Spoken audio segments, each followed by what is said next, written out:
Yes. Okay. What is poppin'? It is the Slaptain. I'm but a lowly Slaptain riding these RefI waves. And this is This Week in RefI, where we give you all the RefI news that is fit to go ape wild over. Of course, with me is the man with the plan, the man with the perpetual summer tan, the Estonian madman, the man with the power, the man of the hour, the man who's so sweet he's never soured, the leader of the regenerative vanguard, Sir Rez. Hello, it's me. And we have a very special, venerable guest. We have the Mineral Marquis, the Basalt King, head of new markets at Undo, Peter Olivier. Woo! Thank you. This is the most elaborate introduction I think I've ever received. Overjoyed to be here. Well, yeah, you're essentially rock royalty, right? So, My God. A rock star. Spend the rest of the day kind of just thinking about all the titles that I'm going to need to introduce into my life somehow. Yeah. I always say people call me a lot of things, but everything we said was positive. And so you are a rock star, and we're going to get into your background, and we're going to discuss some complicated things and perhaps some things that we haven't fully thought out. And we're going to get a little, I don't know, wild. Are we going to get wild? I think that's the right word. Wild? Yeah. Spicy? Sure. Yeah. Why not? Let's do it. For those who don't know, and I can't imagine there's a soul watching this who doesn't, but who are you, Pete? And how did you end up where you ended up in this crazy world of ours? Let's see. Who am I? I don't know. I guess I'm. I fall into the category of the climate motivated dad. That's the bucket seat that I'm sitting in. I got into climate stuff about 2.5, 3 years ago now, and was very interested in the intersection of ag and CDR. And I think there are lots of people moving from the realms of whatever they were doing before into climate oriented or RefI oriented spaces. And I think selfishly was like, which ones of these would I be happiest in? And so I was looking at there are lots of places you can go. You can go sell cars, or you can go design software, or you can go install solar. You can go lobby people in the government, and you can do all kinds of stuff. I particularly wanted to work with land and with people who live in and around land. I grew up in a rural place. I like farmers. And so I kind of particularly chose agriculture as an area I wanted to focus on. And then when you look around at kind of the challenges that are coming, and I've worked in startups a lot, I wanted to pick an environment in which our team was likely to grow. The field that I was in was likely to grow quickly and succeed. It's way more fun to be on a team that adds new people every week as opposed to kind of always battling to just keep on to the resources you have.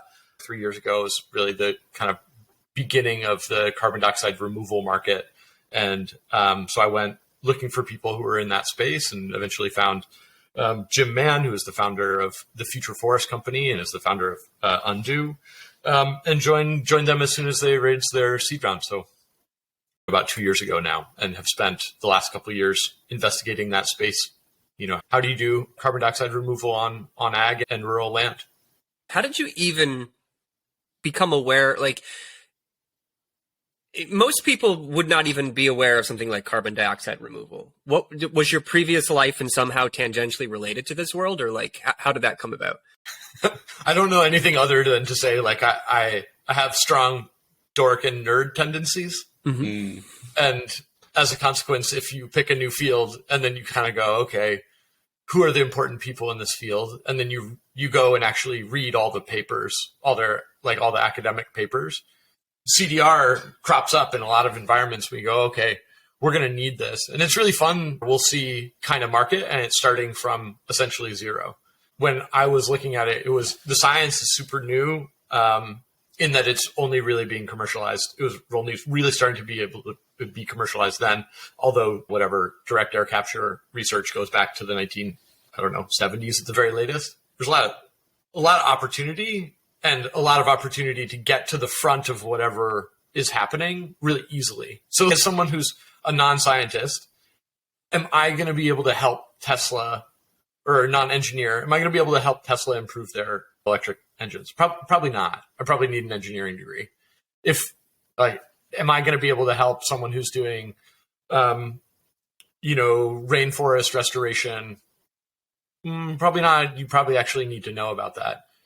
With CDR, if you look at the field 3.5 years ago, there were probably 100 papers that you would need to read, and probably 35 people that you needed to understand and know about.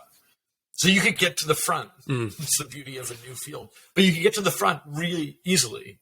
And not to say that I am in many ways a leader in the field, but at least I understand the field. I know I can contribute. I can contribute to my company. I can help us figure stuff out in a way that I think if I was like, oh, let's see if we can figure out better solar rack designs.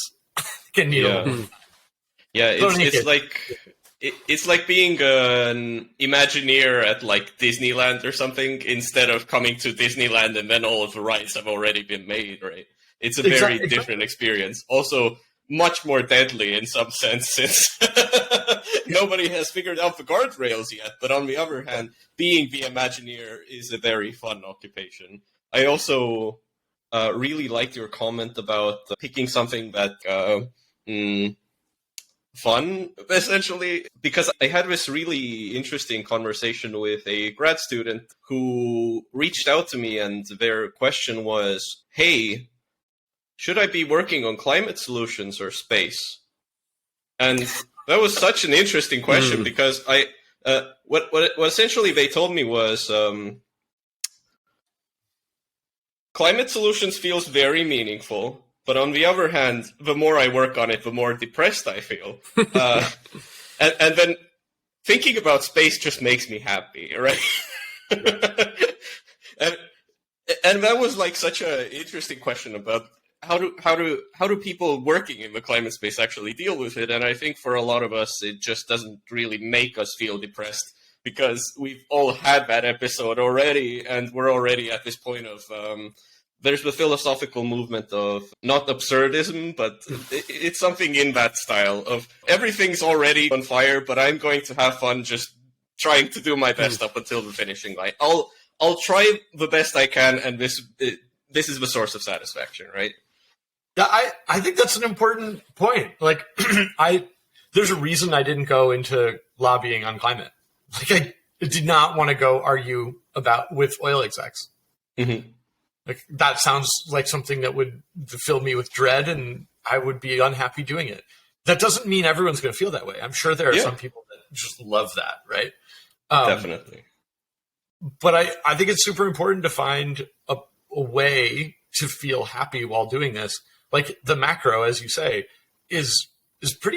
can be pretty grim, right? Yeah. And so if you can't find a way to be happy on the small stuff, then you're going to be like, this is overwhelming. I feel sad. I don't feel empowered. I don't feel energized. You're not going to be effective at doing the work anyway. Like, there's one of the things that I really hope RefI in particular can embody is that there can be joy and happiness and excitement and all this stuff in the context of this like tough situation out there, y'all. And because we can't lose that. We can't, like, the drudgery of trying to save the world as it collapses around you and all the narrative piles on top and stuff is just, feels like that's not going to be the way. Like, if you were to look back from 2050 and the story that you told of our somehow succeeding was just that everyone like knuckled down and it was really miserable for 30 years. Right. And that was how like, I think I would be pretty surprised, you know, like it seems much more likely that there will be movements and people that are joyful and happy and inspired, and that was more critical, perhaps. Yeah. I think what you're touching on is we're in a sustainable space. We're trying to create a sustainable environment, but if, as corny as it sounds, that doesn't start with your own sustainability, right? Like, if you can't sustain your efforts and your conviction and your ability to be effective, then individually, if we can't do that, how are we going to make the environment we're in sustainable? It's actually a really interesting point. And I think the other thing too is trying to figure out where you fit in the puzzle is equally important. I think by nature, we all have different constitutions and different strengths and weaknesses. And it sounds like you found a good fit for yourself because you took this on for the growth opportunity and for the fact that you can see some meaningful impact from your work. Is that a good summation for the most part? Yeah. If you were to look at the things that do need to happen, we do need to save as much of the Earth's ecosystems as we can and provide economic opportunity for the people that are living on Earth. And we also need to take carbon out of the atmosphere. And we're kind of betting that all those things work, right? So like people in the afforestation and nature-based solution space sometimes get mad at capture and Climeworks and CDR companies because they're getting attention and money. But the truth is that the people who are working at CDR companies like myself almost assuredly want there to be flourishing ecosystems, right? And we need there to be flourishing ecosystems, both for, you know, our grandchildren to go walk around the forest, but also for food and lumber and things we need. And also the people that are planting trees, well, those trees aren't really going to make it if ppm hits 500, right? And temperatures go to 4.5. Like, are those trees that they all planted going to survive in that new climate? Probably not. Yeah, I mean, right. Are they wildfire resistant? Exactly. Especially in that new regime, right? So like everyone's kind of just betting that everyone else succeeds, which is great. But, you know, if in terms of finding a place where you can feel meaningful work, I don't feel like that's unique. I feel like what we're contributing to is we're going to be able to take a lot of carbon dioxide out of the atmosphere. We 100% need to do that as a portion of solving the larger puzzle. And I can look at that and be like, yeah, okay, cool. Every step we take forward, every scale, every time we go up 10x, we get closer to actually pulling off this like great escape. Well, here's a follow-up to that, and don't want to take anything for granted. What is CDR? Sure. So CDR, or carbon dioxide removal, is the process by which you take carbon that is dissolved in either water or in the atmosphere. You take it and you put it somewhere else, right? So carbon dioxide removal tends to be two processes, as the process of capturing and then storing carbon. So you can kind of think of all carbon dioxide removal techniques as fitting into buckets, and maybe they do one or both of these two buckets, right? So you have if you want to capture net new carbon from the atmosphere, you could go plant a tree in a place a tree's never grown. As the tree grows, it captures carbon from the atmosphere. That would be nature-based carbon dioxide capture, right? Now the carbon that was in the air is now in the trunk of the tree. But it doesn't store it, right? So forests are a method for capturing carbon from the atmosphere, but they don't store them. The trees individually don't store them over a very long period of time. When they fall down, they decompose, and most of the carbon goes back in the atmosphere. So you have this idea of, okay, capture and storage, right? So you can also capture in other ways, right? You could use a big fan and an absorbing thing called solvent, in which you blow air over the sorbent, it absorbs carbon dioxide, and then you concentrate it, right? So that fan is kind of mechanically taking the place of the tree to capture carbon from the atmosphere. And then a lot of these companies are then putting the CO2 in a pipeline and injecting it in the ground. So that would be your sequestration. So you're taking the carbon dioxide out of the atmosphere and then you're putting it into a place where it can't get back out. I love that. I really love the example that you started with was if you take a really big fan, and in my head, this was just like, oh, that sounds so made up right now. Right? I mean, like high-tech carbon removal just reaches this point where you try to start explaining it and it almost sounds fake, right? Yeah.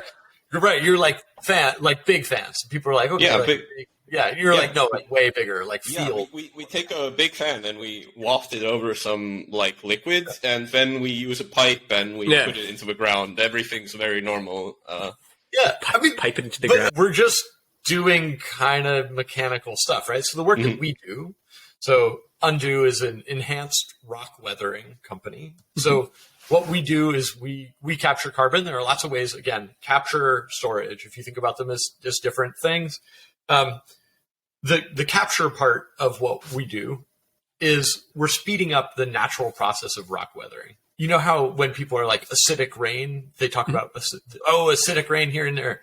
Like, you can get more acidic rain because of pollution and so on, but all rain is acidic, all of it, right? And the reason that it's slightly acidic is because it has dissolved carbon dioxide in it.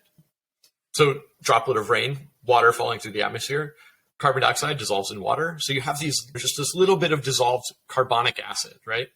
That makes rain acidic. Now, if you haven't done chemistry, acids and bases, when they are next to each other, there's a kind of a chemical reaction that takes place, or often there are chemical reactions that take place there. So all over the world, slightly acidic rain is falling on rock that is basic. And so rock that has elements of it that are basic, right? And so acid and bases, those have a chemical reaction. They form something called carbonates. Those carbonates enter the hydrological cycle and eventually filter down to the oceans where, animals like mussels, oysters, anything like that makes shells. Those shells are made out of carbonates, made out of calcium. Alternatively, it flows out to the bottom of the ocean and precipitates out as effectively as lime. So that process, right, rain falling on rocks globally, takes something between, heard a lot of different numbers here over the course of the last couple of years, but something between a half a gigaton and a gigaton of carbon out of the air every year, naturally, right? So it's one of our kind of longest geophysical levers on atmospheric carbon. And that lever is what would eventually just remove carbon dioxide from the atmosphere. If we just stop producing today, what would eventually draw down CO2 levels is that process. It would be advanced rock weathering. It would not. It would just be rock weathering. weathering. No enhancement whatsoever needed, right? Yeah, right? all right. Just the geochemical process of rocks and acids. Exactly. Yep. All right.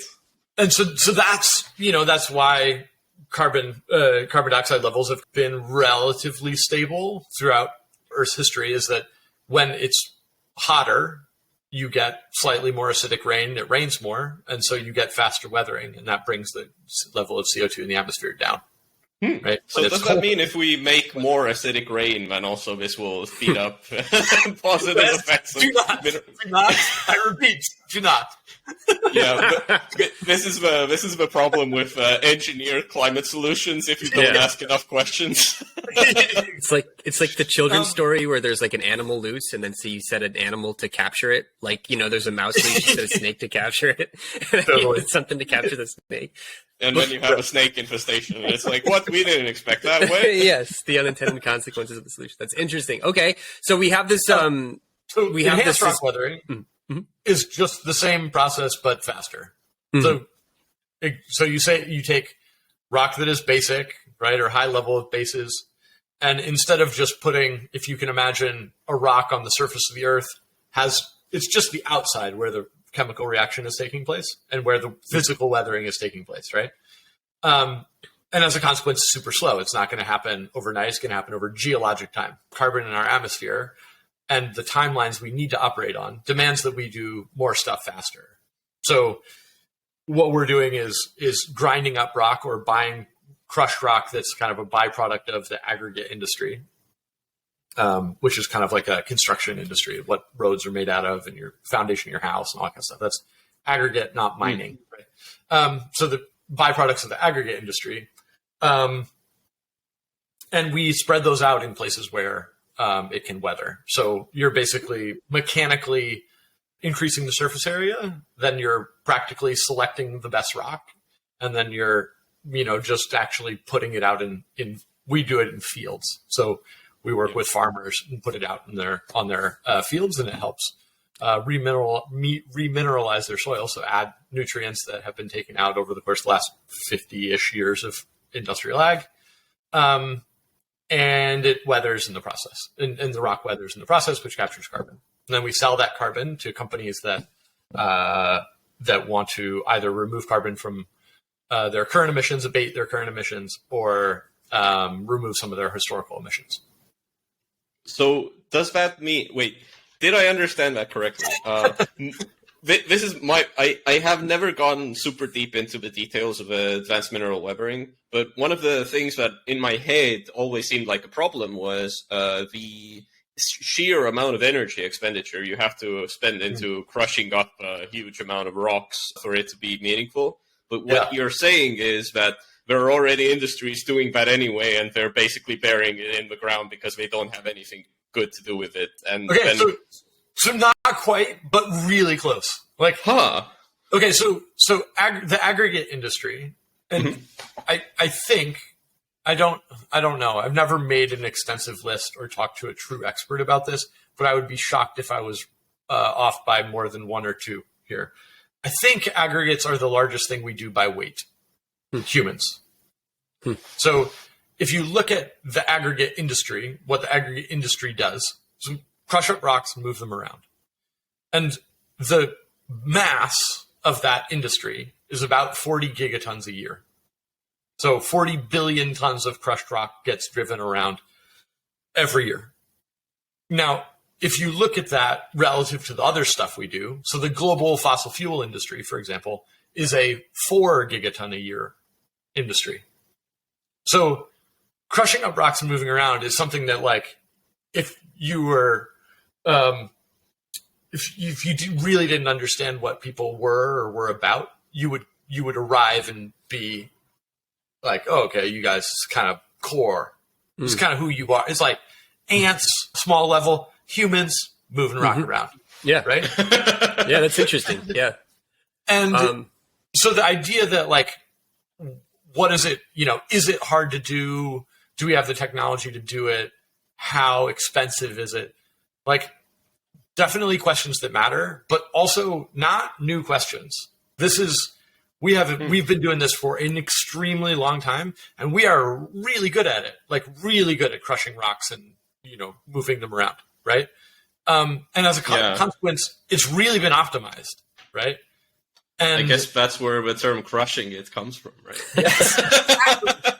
I was expecting the answer to be, instead of a big fan, we just have a big sledgehammer that some big guy just keeps hitting down on rocks. so like one of the first articles that was written about Undo, this was like before enhanced rock weathering had gotten much, if any, press, made it seem like Jim, the founder, was gonna go out and crush some rock.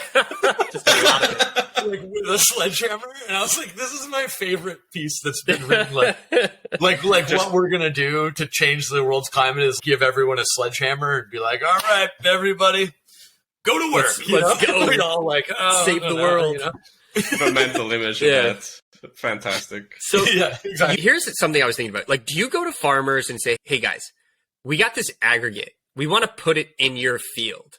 Like, do they have a concept of this? Is it a lot of education to get them on board? Like, it seems counterintuitive. Yeah, it seems like a pretty weird idea. Yeah. If you're not a farmer, right? Like, yeah.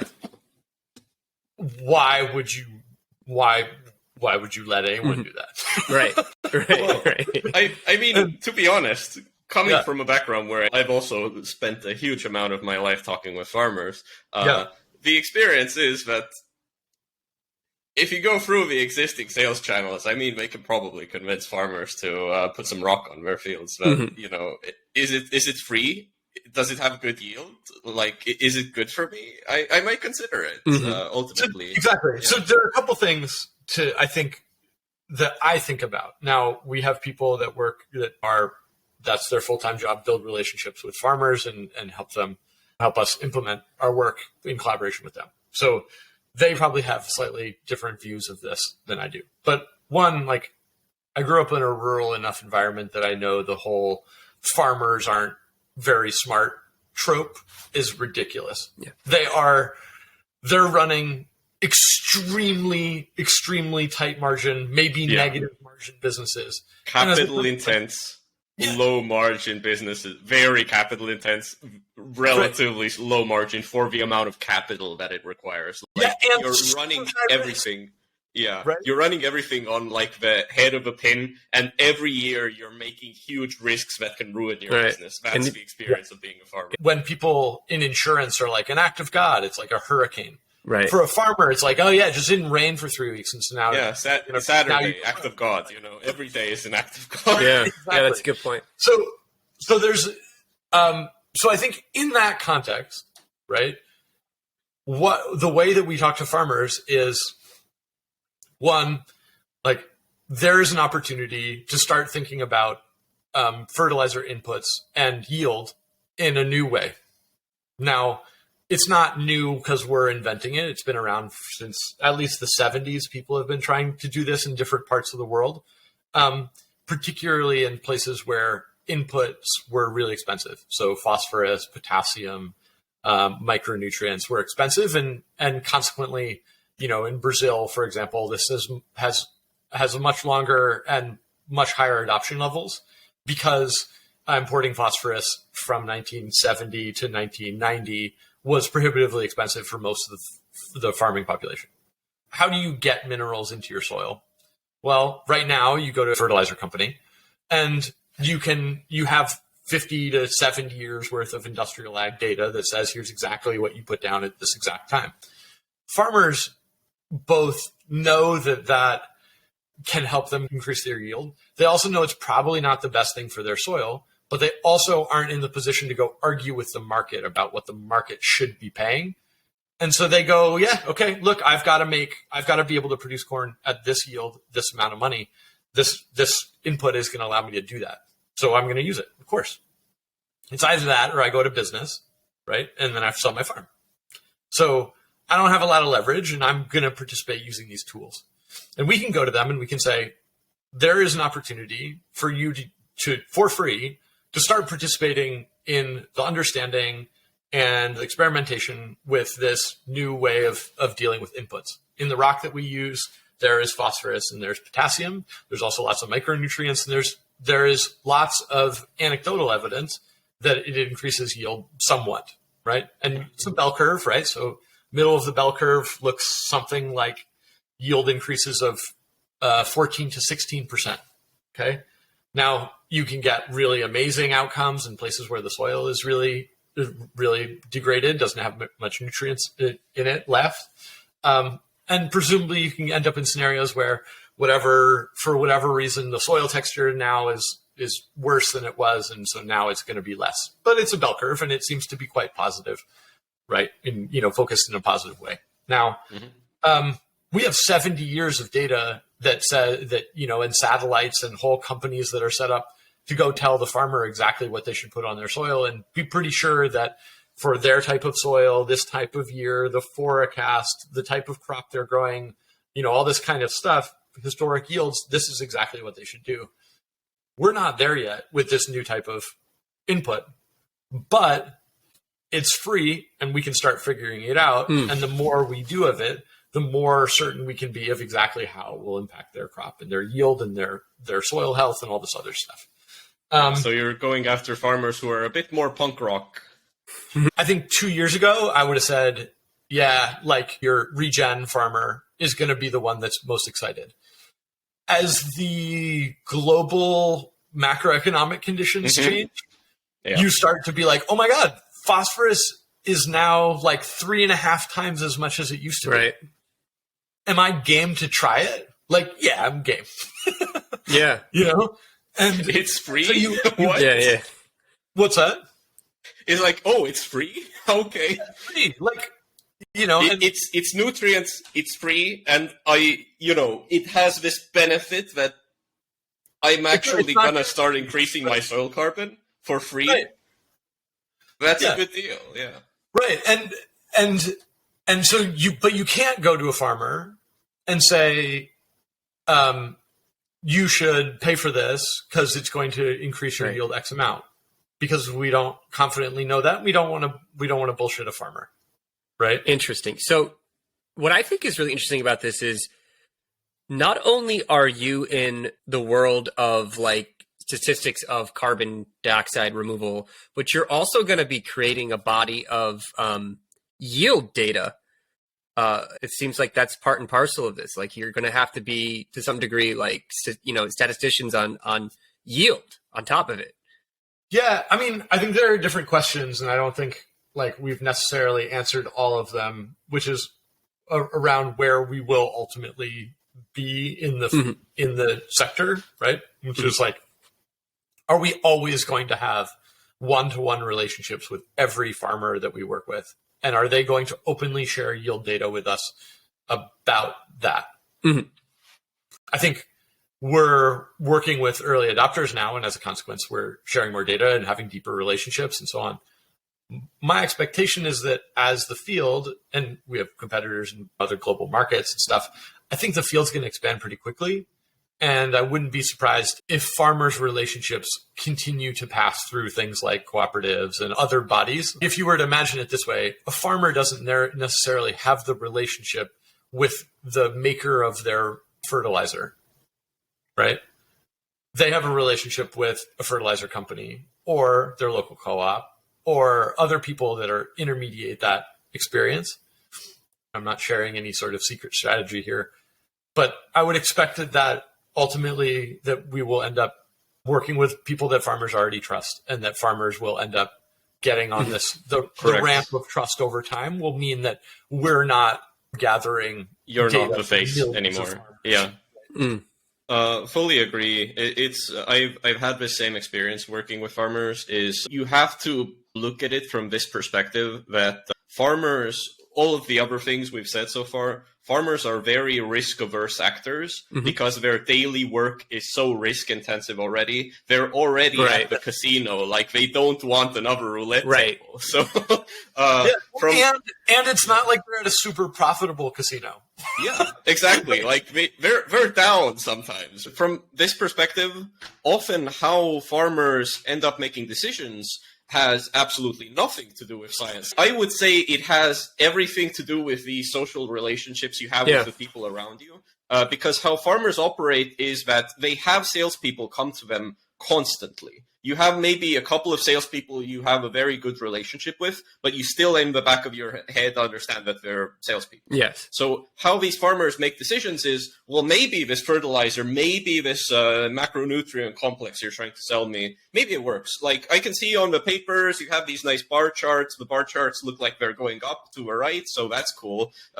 But ultimately, if my neighbor used it and they didn't see any difference, I will trust my neighbor over any papers you're going to show me. Yeah. So there is this degree of familiarity where I definitely understand that if you're running this kind of CDR thing, which is a very new intervention into farming, from the advanced mineral weathering perspective, doing it for free and financing it essentially through carbon credits seems to be an incredibly good combination to drive perhaps even long-term behavior to the point where maybe farmers would be willing to start would be willing to pay for this even eventually, right? Yeah, willing to pay for things that are that work, help them, that provably make them money.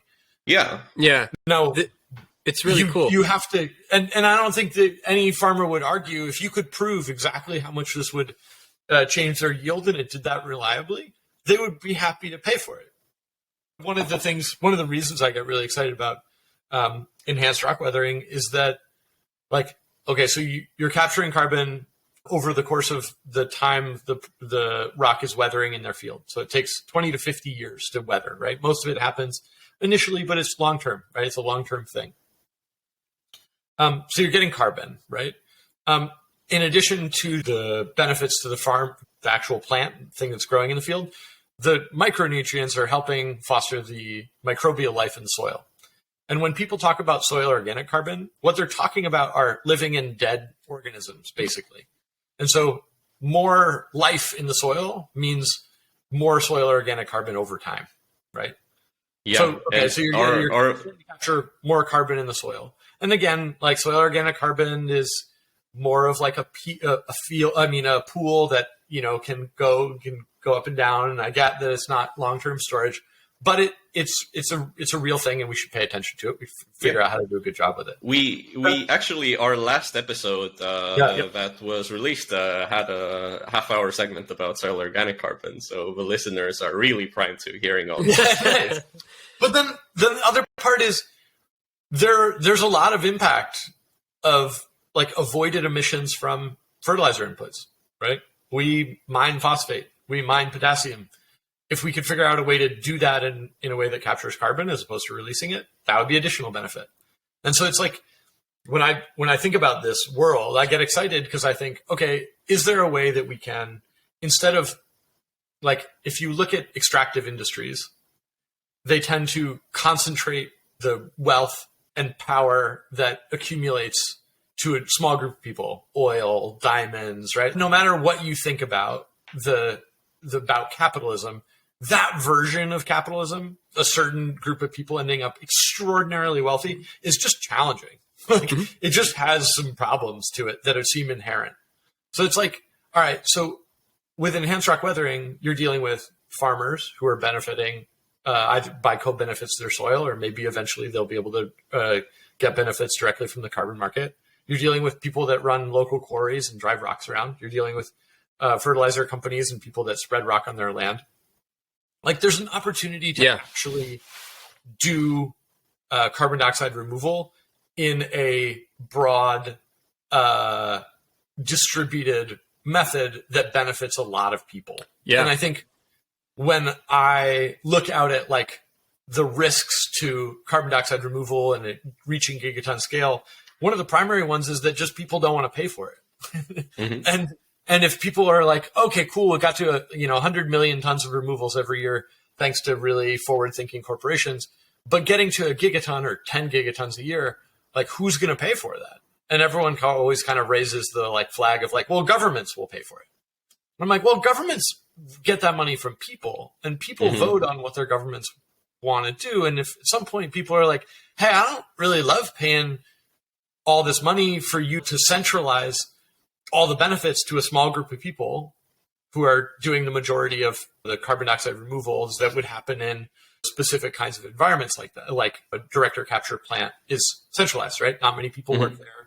The people that run it are whatever at this point, like mostly Swiss and American, right? And so like, what if I don't get excited about that? And to me, I'm like, that's a real risk that at some point people are going to be like, I don't think we should do that at gigaton scale. Right. And if I'm like, all right, cool. Can we get to a place where the work that we do in removing carbon dioxide benefits a lot of people in rural environments who then are like, yeah, no, I'll pay in the taxes. We're also getting it back. That's great. Then we do get a government that can be like, yeah, we're going to buy a gigaton of removals, right? Anyway, those are rants. No, I think you said some interesting thing. Like, I was thinking for a while now, as we were speaking, that one of the cool things about this, and you both know more about any of the stuff than I do, is this is one of the methods that I feel like has the best incentive alignment over different groups of people. And so I think one of the key things like that really struck me, like, and I'll ask you a follow-up question, is just the fact that this isn't something that necessarily wouldn't be happening anyway in terms of aggregate industry, right? Like, that is going to happen. This process of breaking up rocks and moving them around is happening whether or not we put a use to them. Like, that's huge to think about, because there isn't like this additional cost, or maybe not a huge additional cost to it. So then what I'm curious about is, how are these aggregate providers dealing with you guys? Like, are they selling you this stuff, or was this just like a junk product that they were paying for, and they're happy to give you, like, yeah, take it. We don't want this junk. Like, do whatever you want. Just get it out of here. Yeah, it depends on the market, right? So some countries have certain specs that, okay, if you're crushing rock to put into a road, it needs to contain X, Y, and Z amount of these different sizes and so on. And other places you're saying, okay, well, you can't include this stuff because it's too small, or whatever. This stuff goes too big.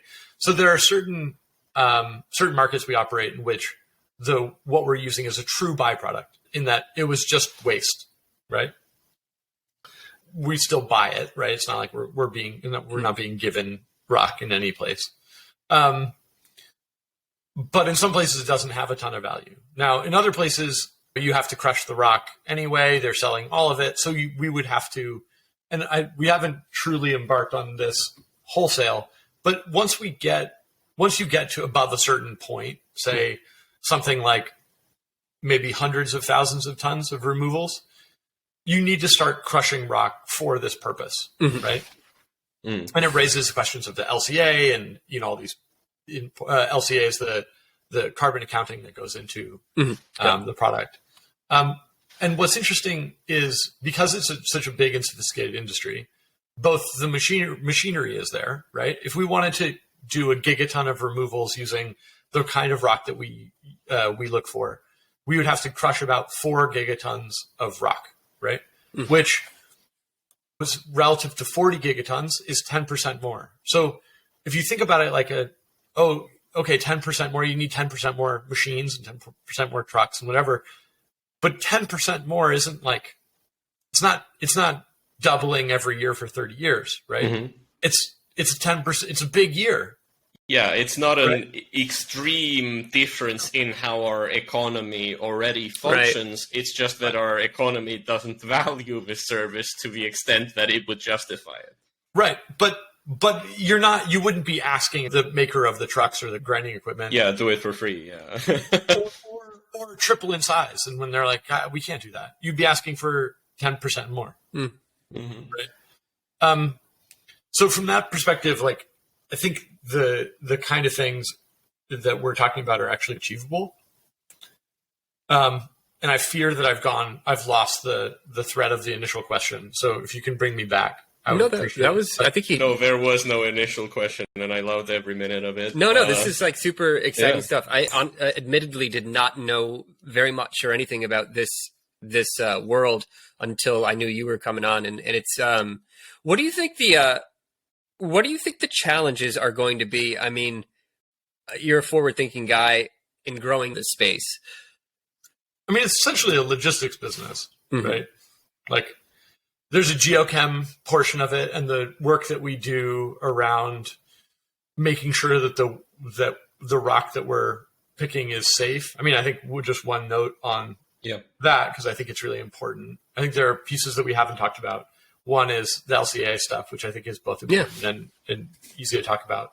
And the second one is like, making sure that we're not doing bad things to farmers' land, right? If you, for example, get them very high heavy metals essentially in their soils, this would kill their ability to actually sell their core product. Right. Yeah. Of course, right. And so, as you can imagine, we view this process as existential, right? Like, you can't screw up a thing and be like, oh, well, we didn't mean to spread lead, covered rock on your we didn't mean to make your salt your earth functionally, right? Like, whoops! Like, no, it's not acceptable. We would get shut down. The farmer would sue us. Like, the industry would suffer. This is one of our gigaton scale levers. Like, we can't just lose it because we're being careless, right? Imagine a media response that's just like, in a hypothetical world where you salted the earth, and then here's the response from Pete. It's just him going like this. Whoops. Yeah. Whoops. Oh no. What we lowered the amount of food this area is capable of producing by 100%. Oops. Sorry about that. Ooh, big yikes from us. But this is funny because people are like, well, do you track this? Do you track how much, like, what's in the rock? And we're like, yeah. Of course we're not monsters. Like, you can't, we're not just like, oh, go to the local quarry, get whatever rock. Yeah. Doesn't matter what's in it. We'll put it on these farmers' fields and just see what happens. Like, it glows in the dark, It's like your fields in the evenings, you can see all of the worms because their shadows just poke through the soil. Yeah. So we take that super seriously. One of the good parts about this whole thing is it's very intentional. You test the rock, you select where it's from. You can test the rock as much as you want. Which we do. We test it frequently. It's not, you're testing it beforehand. You're not testing it after. So you can know we test the field. Oh, okay. The field already has high levels of arsenic in it. Okay, cool. Now we know, right? We can go to the farmer and say, hey, this is what's out there. Do you want us to spread this rock? Whatever. We can keep track of all the levels of everything in the soil, make sure it's all safe. That's a critical piece of this. And it's not us being like, when you say incentives are aligned, like, I think it's important that people understand that when we're like, oh, we want to make sure we don't spread toxic things in farmers' land, it's not because, like, we're trying to be nice. Right. It's like, we will literally get shut down. Like, our survival is dependent on us not doing something that idiotic, right? Mm-hmm. And so it's like, it's not just it's in their benefit for us to do something good for their land. It's also really in our benefit too. And so it does feel like the incentives are aligned around things like toxicity. Now I'm sure we'll end up with some people who are not scrupulous and they'll do some wild cowboy thing. But for the field generally, anyone sophisticated, anyone thoughtful, anyone that's raised money is going to be really careful. And that gives me hope, right? That makes me feel like, okay, cool. Like, this is a good thing, right? We're on the same page as our farmers here. We want them to succeed because that allows us to continue operating, but also like drive more value back to the farmers. If they see their crop yields go down, much harder sell. Right. Yeah, I think that's a good one way to think about that. I think about this all the time. Is sustainable games are cooperative and reciprocal games, right? So if your goal is to be sustainable, then there has to be a reciprocity. It has to be good for both parties. It can't be overly extractive or overly advantageous at the cost of the other parties. That totally makes sense. You had mentioned something about LCA. You want to jump into that? I'm happy to jump into that and learn a few things if you want to get into that aspect of this.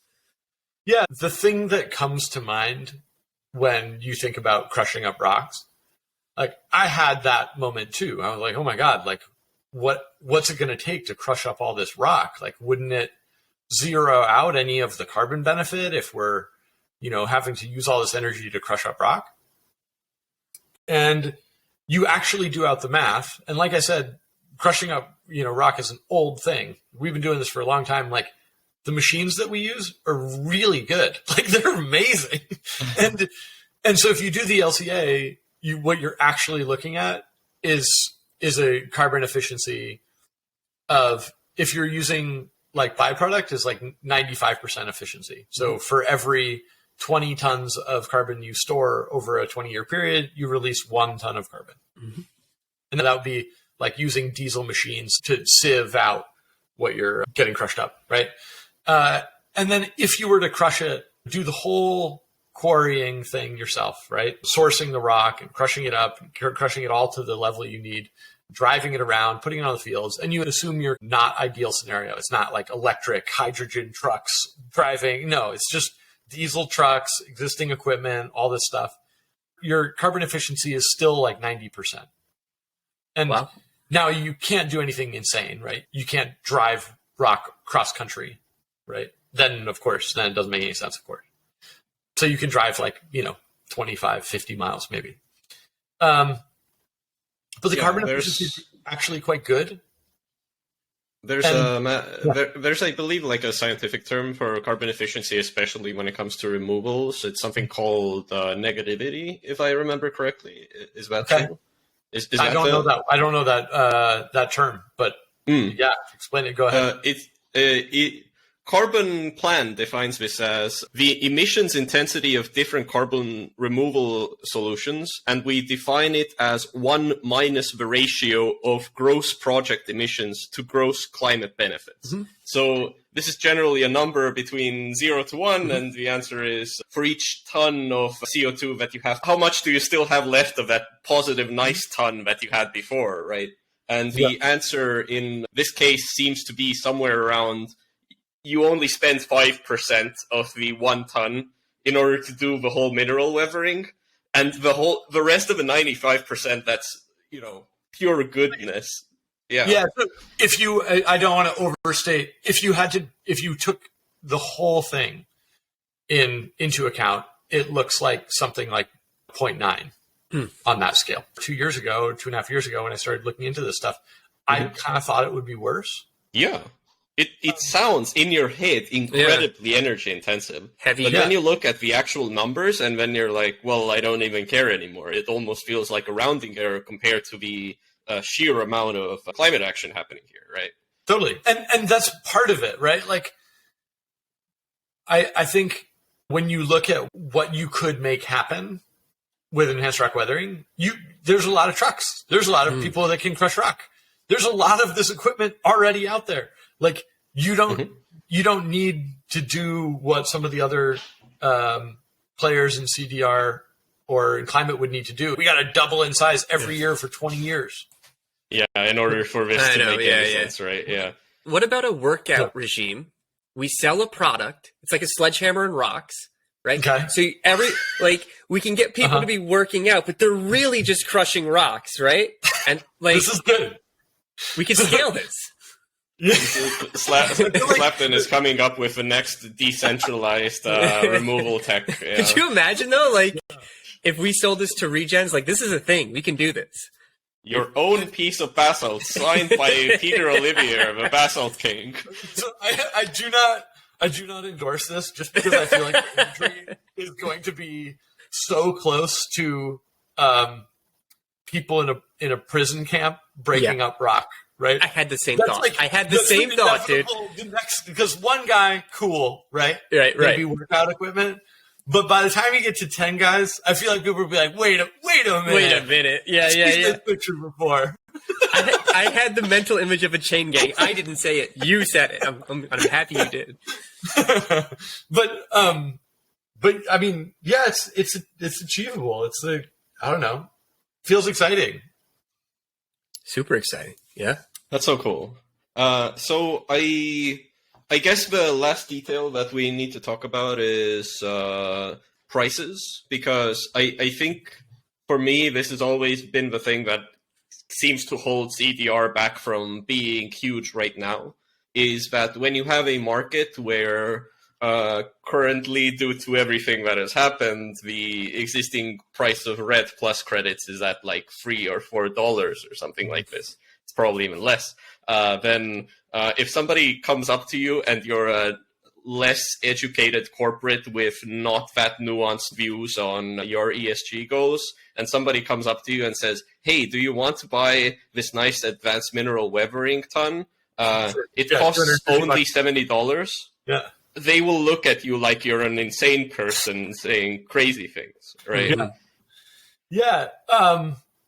I mean, this is the challenge, right? There are a bunch of competing pieces to the way pricing is being done. So first of all, you have like catalytic advanced market commitment players in the market, like Stripe's Frontier Fund and a bunch of other people like TerraSet and things like these major funds that are saying, okay, we're going to buy really early stage, super interesting, super new tech, maybe first of its kind carbon removal from these new projects, right?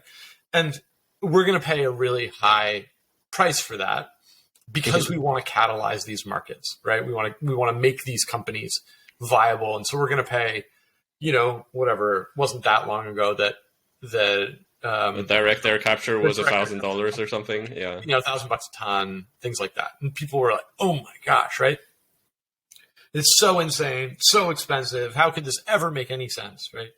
And the goal of the AMCs and the people in those places is to try to drive down the cost. So they're explicitly trying to drive down the cost over time. Those companies are saying, okay, we're going to do this.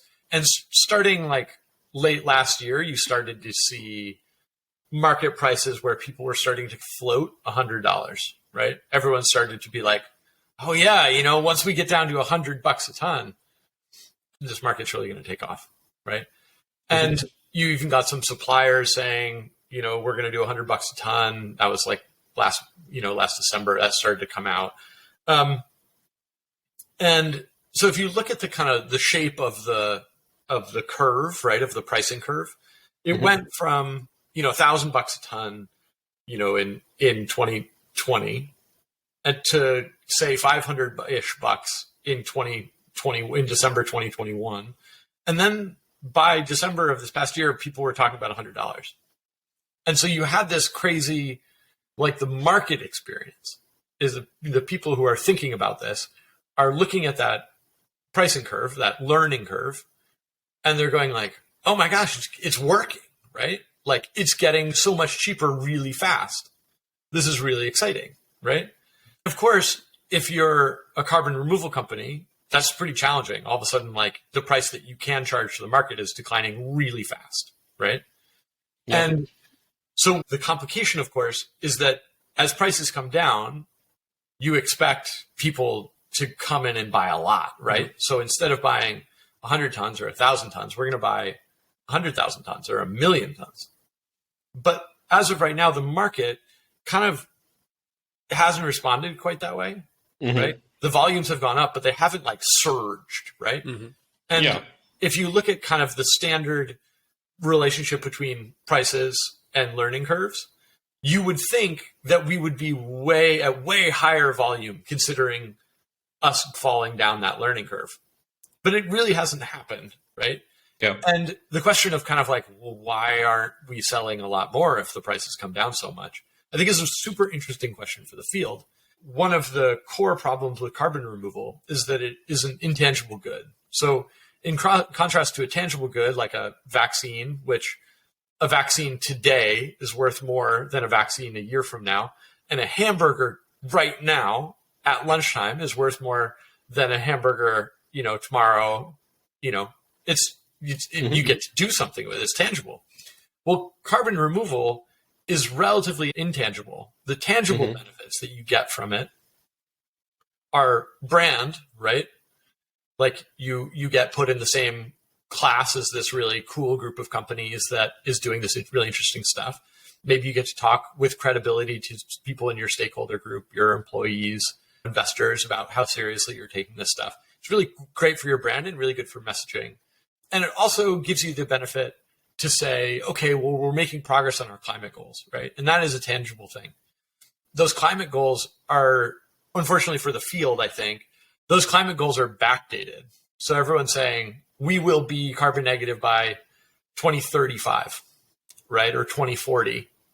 And if you see a pricing curve that goes from $1,000 to $100 a ton, right? And I don't think the $100 a ton is really where the market's at now, but that's kind of what people are talking about. If you look at that and you think we've got to hit those numbers, but you don't have to, again, it's not tangible. You're not going to eat it. You're not going to turn the carbon into something. You don't need to scale up a facility where you need to offtake carbon and you need to get started now so you get good at it. No, you're getting a PDF that someone says, you did it. You did something. You did it. So good job. Exactly. And it's instantaneous, right? It doesn't take time for the carbon to get, quote, transferred to you once it's out of the atmosphere. You buy it, you get it now, right? From a corporate perspective, what makes sense? Do you buy it now, 2023? Or do you look at that learning curve and you go, maybe we wait. Yeah. Maybe it'll be half as cheap again in 2 years. Maybe we can afford buying whatever until then. Maybe our ESG goals, right. The current price doesn't fit into the budget, and the budget seems to be getting smaller. Even the budget is going up, right? Like if you think of, and I think there's like a moment in time that we are in right now in which there is real PR value in being really forward thinking on climate. As more and more companies enter that space, which will be amazing, there will be slightly less PR benefit on the whole, right, to each individual company because it will become more common, right? And as a consequence, as the PR benefit declines, carbon becomes more of an opportunity for competition with your peers, right? So Nike is going, okay, how are we sourcing our carbon removals? How are we relative to Adidas? Are we getting a more PR benefit and more carbon for cheaper? And same level of credibility or better, maybe? And in that context, right, maybe you think, okay, cool, this is a way that I have to figure out how to derive the most amount of value for the least amount of money. Yeah. And in that context, it might make sense to buy some carbon now, but if prices are falling really dramatically, it might make sense for me to wait, right? And the problem is, of course, is that it, to the buyer, is an intangible good. It shows up instantly. It's a PDF. You don't need to deal with it. You're not turning it into anything. But to the supplier, to us, it's a physical good. It's not like an instance of Salesforce. It's not a token. We have to do stuff. And there's a huge lag work between when someone says, I want it, and when we can give it to them, right? And so interesting. So there's an asymmetry in tangibility, right? Which is like exactly which you don't see in very many industries. Yeah, right. Because normally you would be in a position in which, like, your intangible thing, right, is delivered instantly, right? Like I need a Salesforce instance. I call the people, they sell it to me, to Salesforce, the supplier, done, right? But like the analogy that I use is like intangible goods, things like concerts or repairs, right? Where you're delivering them at scale aren't necessarily trivial, right? If you thought, okay, I want to go to a Lady Gaga show, and I think the tickets at the end of the Lady Gaga tour are going to be cheaper than the ones at the beginning, right? So I'm going to wait, and then I'm going to buy cheaper tickets later in the tour, right? Then everyone else is kind of thinking the same thing. And what ends up happening is not cheap tickets at the end of the tour and then we all get to go. It's that the prices actually end up rising again, and that not everyone makes the show, right? And so the analogy here is, of course, if everyone goes, okay, we're going to wait on buying carbon, you roll down the line, not enough carbon has been made, and then people are like, oh, we want to do it now. It's 2030. Our thing is due. Then there's both then prices are coming back up, and there's not enough supply, which from like a broad spectrum is a real failure, right? Because both the companies think they're going to get something cheap and scalable, and then it doesn't happen, and everyone is upset. The CDR market doesn't scale, and corporates are like, this is too expensive. Yeah, that's interesting. I think the origin of this problem is that what you're essentially selling to these companies, these corporations, is an abstraction of the work being done, right? You're abstracting away a benefit, an intangible benefit from tangible work. So like that's something to think about, and it's something to think about a solution. Like I don't know if there is a solution. Is there a solution? Well, I mean, so there's a whole bunch of things that you can do, right? There are really interesting people working on this stuff, right? So you can do government action, right? So like 45Q in the United States is part of the IRA. And the government just buys carbon to goose the market, bring stuff forward, right? Right. Typically, the way that you would deal with this, so an electric vehicle, we currently subsidize the cost of an electric vehicle because we want people to buy them now, even though they're more expensive now, and we know they're going to get cheaper. So the government will say, okay, we're going to do tax credits, right? So you'll get reimbursed for X amount, right? Which again is a form of government subsidy.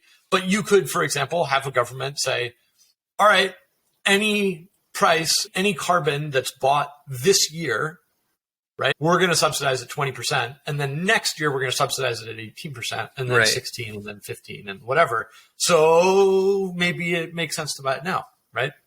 So you can do that kind of stuff. Yeah. You can do AMCs like Stripe's Frontier Fund, in which you get together a whole bunch of people and you say, we're going to change the course of history.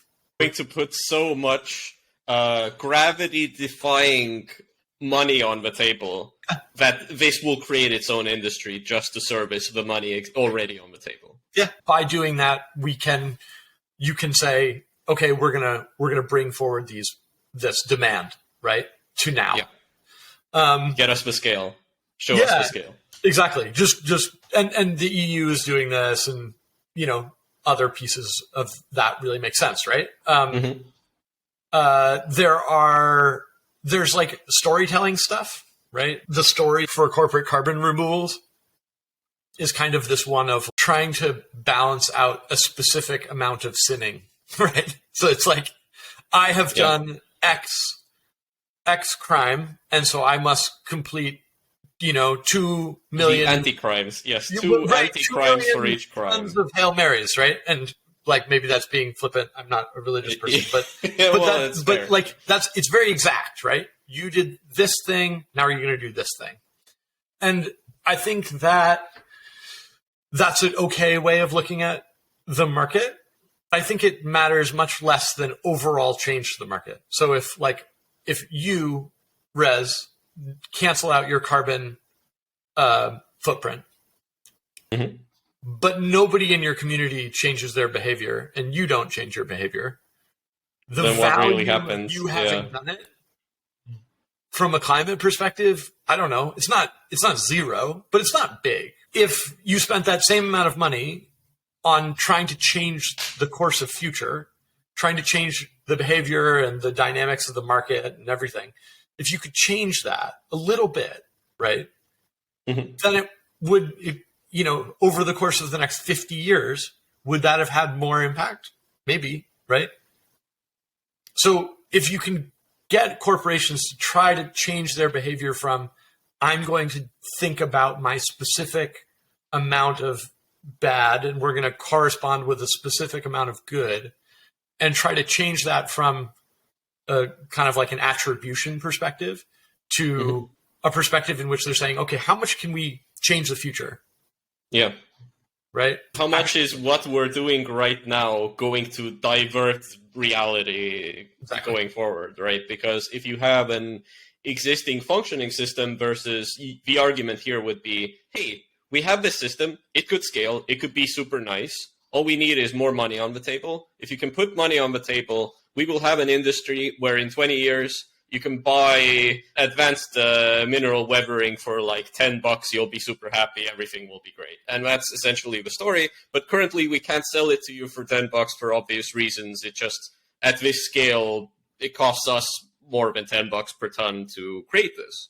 But if the logic here is, hey, it is, what might it be, like $60-$70 right now? If it is the $60-$70 type of deal, then market brain person. But if it is this like $60-$70 right now, you could think about the other $50 as being this donation into enabling as a common good, enabling this kind of market to exist in the future. This is literally public goods funding. This is the most definitional public goods funding. I hope every advanced mineral weathering project has its own Gitcoin proposal out for the next grants round. Yeah, this is the way we, from a storytelling perspective, could change, right? So if a corporation says, okay, we're going to buy 10,000 tons of credits from this particular project, great, right? That could work. If they spend that same amount of money fostering or scaling a different strategy that perhaps ends up being transformational in the delivery of gigaton scale carbon removals, they might have much more like responsibility for those positive outcomes. And consequently, the quote right thing to do would be to spend on the thing that affects the future the most. Right? But exactly, because what you're factoring in is not what is this 1 ton for me right now? It is what is this amount of dollars for the society moving forward? Yeah, and right, like exactly. Individual success in climate is fleeting and narrow. Yeah, true. It's quite obviously a group project, and so being like, I offset my carbon footprint is kind of like. Yeah, okay. Yeah. Cool. I mean, that's not what we're doing here. that should be in my head always when we talk about offsetting and getting carbon neutral. I feel like we should already be at this societal point where being carbon neutral is just the starting point. This is the norm, right? There are a bunch of people that aren't. So ultimately, you're going to have to put in a bit more legwork than just wipe your hands clean and say, okay, I'm done for this year. I mean, like, my numbers line up like I'm doing accounting for myself. And this is the only extent to which I am willing to contribute to the issue. I just want to be like a net zero, like I don't exist type of arrangement, right? Yeah, I mean, it's a literal group project, right? And if you were doing a group project and you're like, I'll write the conclusion, you guys write the other piece, and then you wrote a really good conclusion, and nobody else wrote anything. Great. You'd be like, this is not good. I'm not going to get a good grade on this. Let's be real. Everybody watching this was the person in the group project that did the entire thing. Because they didn't trust anybody else to do their part. Yeah. Group project is a dirty word, but no, you're right. It is. And then, I mean, there are lots of other things that we can do to bring to counter these the tendencies of the market, and a lot of them are really happening. Well, I think one of the things that I am really grateful for is there are people in the space that are putting their money where their mouth is, and they're like, okay, we're going to do this. We are going to set the standard. And we have some like people that we have some soon to announce deals with that are like, you know, really important people in the space that are saying we're gonna pony up and we're gonna do this. We're gonna set the standard really, really, really high. Mm-hmm. And that's super powerful early days, right? Because what corporates are going to be doing is measuring against each other, as opposed, for reasons that we just described, probably not measuring against their overall emissions, mm-hmm. right? And so there's this like, it's a really interesting moment for CDR because what people do right now, like has a lot of dynamic power to change trajectories for the next 30 years. What we can do and how we think about this space is really, I forget what there's like an Overton window for like a lot of potential change to happen. Mm-hmm. Well, I can't wait for Nike to put out an ad that just says, Adidas, your carbon sucks. I cannot wait for that. And then Adidas to respond with this, whoops. Yeah. Like, could you imagine like one day we get to the point where like Nike's just like, yo, Adidas, your Red Plus credits are garbo. Here's our CDR. It'd be wild. Maybe. I have working on a kind of a piece on insetting, but I think that's the future. Mm-hmm. I think expecting the world to change is a reasonable way of looking at this. I would be shocked if, when you look back, some of Google's initial purchases of solar and mm-hmm. Microsoft's mm-hmm. initial purchase of solar will be one of those like, oh my God, that was catalytic. Right. That really mattered. Right. So I would be really shocked if like in a decade, Nike isn't doing pretty sophisticated CDR in their shoe manufacturing. Yeah. Right. It'd be awesome, and they're like, yeah, no, we don't produce emissions because we're a sophisticated company and right. people that. Yeah, I mean, we're responsible. Yeah, we just re-engineered our whole supply chain. Yeah. Right. And they're like, yeah, no, like that makes sense for us because now we don't have to buy carbon off of some people and derive no value off of it. And like, you know, maybe we produce a little extra or capture a little extra CO2. We get to sell that on the market. And people who really love Nike buy their Nike branded carbon credits. Yes, let's go. But I just think that the standard for this stuff is going to move, right?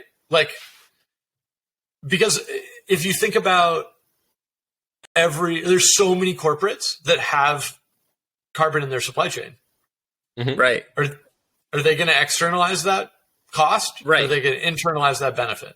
Right. Well, I think if the incentives are aligned, if the processes in place aren't overly burdensome, if it is just a matter of diverting, let's say, byproduct to a new channel, then yeah, I think it's possible. I think that's the interesting thing is, are there going to be ways like channels of relatively low resistance that these corporates can adopt? I think the interesting thing with that is, are we going to find ways for these corporates to divert their emissions, their processes into a channel that's pragmatic and possible, similar to what we're talking about with aggregate byproduct, which is relatively accessible, pragmatic, and possible, right? Because as we've said a few times now, it doesn't require the spin up of anything beyond what we already have, right? It's just a matter of diverting these channels slightly instead of making a whole new river or something like that. Yeah, it's just a matter of actually valuing this in the first place. Right. I've learned a lot. Appreciate all of that information. Stuff I'll have to think about as I'm running and hiking. Any final words? Been really fun. It's always fun to get a chance to chat with you guys. I appreciate the time.